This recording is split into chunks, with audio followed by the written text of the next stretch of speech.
राधा, जैसा नाम वैसा व्यवहार, मन से सीधी और बातों से भोली। सौतेली माँ ने बहुत बुरा व्यवहार किया, लेकिन पति। माँ, क्यों तुम राधा को हमेशा बोलती रहती हो? मैं साफ साफ कह देता हूँ, अगर इस घर में किसी ने राधा को कुछ भी कहा तो मैं घर छोड़ दूंगा। अरे वाह बेटा वाह, यही दिन दिखाने के लिए तुझे इतना बड़ा किया। सोचा बहू आएगी तो आराम करूंगी, लेकिन बेटा है कि जोरू का गुलाम। अब क्या कहें। माँ, जो सोचना है सोचो, मुझे फर्क नहीं पड़ता। मैंने कोई लव मैरिज नहीं की है। आपने जिससे बोला मैंने शादी की, लेकिन अब मैं राधा को किसी भी परेशानी में नहीं देख सकता। हाँ हाँ, और मुझे देख सकते हो क्यों? अरे माँ, देखना तो मैं तुझे भी नहीं चाहता, लेकिन खुद सोच, राधा के आने से पहले तुम पूरा खाना बनाती थी, लेकिन अब जब से राधा आई है एक गिलास पानी भी खुद से नहीं लेती। अरे भाई, राधा भी तो मेरी ही उम्र की है। मैं आपके लिए बच्चा तो वो आपके लिए समझदार बहू। कैसे? उसे वक्त देना माँ। वो थक जाती है, रोती है, उसके पैर में दर्द होता है। आपको वो क्यों नहीं दिखता माँ? नहीं नहीं, ऐसा कुछ भी नहीं है। अरे वाह जी वाह, सारी तीली लगा दी। अब बोल रही है कि ना जी ना, कोई बात ना है। तीली? क्या बोल रही हैं आप सासू माँ? अरे राधा, तुम चिंता ना करो। माँ की आदत है हर बात पर ताने देने की। तुम कमरे में जाओ, मैं ग्रीन टी लेकर आ रहा हूँ। सास बेटे की हरकत से आग बबूली हो जाती है। बेटा, तूने आज प्रूव कर दिया कि बेटा कभी अपना नहीं होता। अरे जोरू के गुलाम, शर्म कर शर्म। तेरी माँ हूँ, सास नहीं जो खरी खोटी सुना रहा है कल की आई दुल्हन के आगे। अरे बहू बनना आसान ना है। बेटा, जो कि अपनी नई नवेली पत्नी पर जान छिड़कता था, माँ की बातों से गुस्सा हो जाता है। माँ, साफ साफ बात करो। तुम राधा को कभी कुछ नहीं कहोगी, इसके लिए मैं क्या कर सकता हूँ? कुछ नहीं कहूंगी? अरे बेटा, बावला हो गया है क्या? तू जिस दिन पैदा हुआ था ना, उसी दिन सोच लिया था मैंने कि तेरी शादी के बाद बहू पर हुक्म चलाऊंगी, पैर दबवाऊंगी, ताने दूंगी और जुल्म भी ढाऊंगी। बाप रे बाप! माँ, आप कैसे ऐसे सोच सकती हो? राधा छोटी है मुझसे भी, और उसके लिए ऐसी सोच। अरे बेटा, एक बेटी का बाप और माँ उससे बचपन से ही सहनशीलता सिखाते हैं, जिससे कि वो कुछ भी सुनने के लिए तैयार रहे। वो जैसे ईंट होती है ना, शुरू में जितना पकाओगे आगे जाकर उतनी ही मजबूत बनेगी और बुलंद इमारत बनाएगी, समझे? देखो माँ, मैं कोई मजदूर तो हूं नहीं, इंजीनियर हूं, वो भी बड़ी कंपनी में। चलो, लॉकडाउन के कारण मैं घर से काम कर रहा हूं, तो आज से मुझे ही अपनी बहू समझो, लेकिन राधा को कुछ भी कहने की जरूरत नहीं है।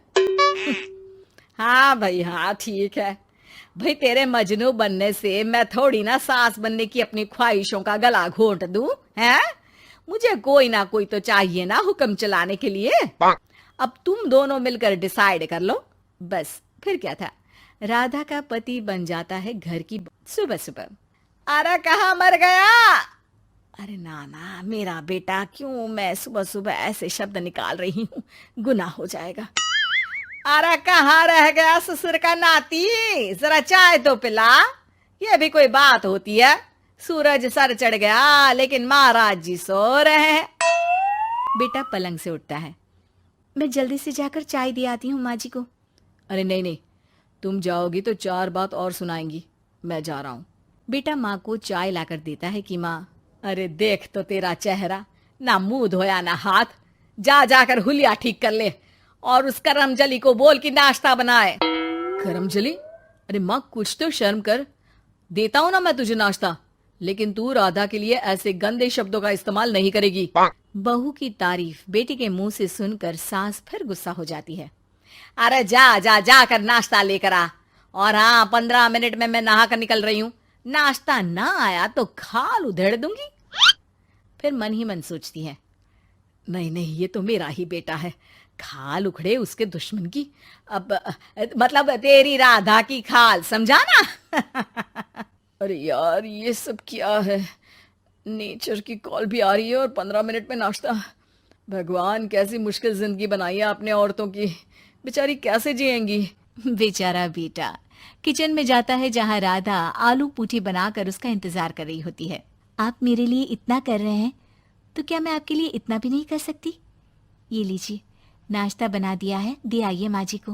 अरे थैंक्स राधा, माँ नहाने गई है, मैं बस अभी आया। ये नाश्ता यहीं रख दो, मैं आकर दे दूंगा माँ को। थोड़ी देर में माँ की आवाज आती है। अरे कहाँ रह गए? 15 मिनट हो गई, नाश्ता कहाँ है? बेटा हाथ में वही आलू पूठी वाली थाली लेकर खड़ा हो जाता है माँ के सामने। ये रहा नाश्ता, लो खाओ। माँ थोड़ा सा खाना खाती है और फिर छी छी, ठंडा खाना यही सिखाया है तेरी माँ ने? फिर थोड़ा सोचकर रुक जाती है। इसकी माँ तो मैं ही हूँ, खुद पर ही सवाल कर रही हूँ मैं। अन्ना जी ना, अरे बेटा नाश्ता गर्मा गर्म अच्छा लगता है, खास करके पूड़ियाँ। पूड़ी तो छन से छने और टन से प्लेट में आ जाए। देखा माँ, जो बातें आप राधा को सुनाती हो वो अपने बेटे को सुनाने में कितना दुख होता है। तो जैसे आप मुझे सोचती हो वैसा ही राधा को भी समझा करो ना। अरे जितने लाड प्यार से आपने मुझे बड़ा किया, क्या उसकी माँ ने नहीं किया? हाँ हाँ पता है, उपदेश मत दे। लड़की का काम ही क्या होता है? खाना बनाना। और खाना बनाने में कौन सा बड़ा काम है? फिर सारा दिन घर में पलंग ही तो तोड़ना है। अब तू बता, तू अपने से तुलना कैसे कर सकता है उसकी? कर सकता हूँ माँ। मैं अगर बहू की बेटे से तुलना करने में आ गया ना, तो तुझे समझ में आएगा कि बहू की जिम्मेदारी भी कम नहीं होती। मेरा दोस्त है ना राम, जानती हो ना? हाँ हाँ, क्यों नहीं जानूंगी। उसकी बीवी और माँ में नहीं बनती।